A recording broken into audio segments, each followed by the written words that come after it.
当社は、お住まいになられた方が、室内で亡くなってしまった事故物件を専門に取り扱う不動産屋です。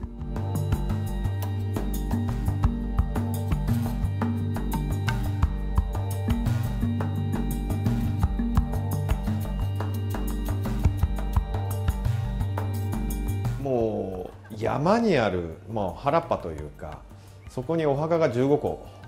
並んでる物件を、引き取ってくれといった形の物件は、ありましたね。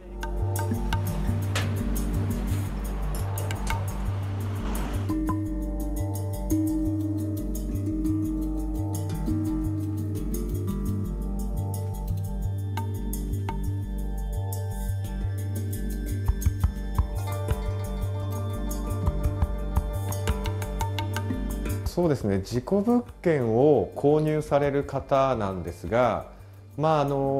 結構多いのは、結構お若い方ですね。で、そういったもう例とかもそこまでも信じてないといった方が、買われるケースは多いです。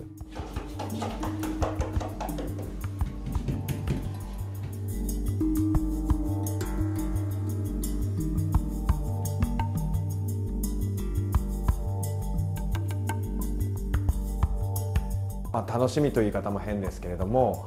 それをモットーにして、やらせてはいただいてます。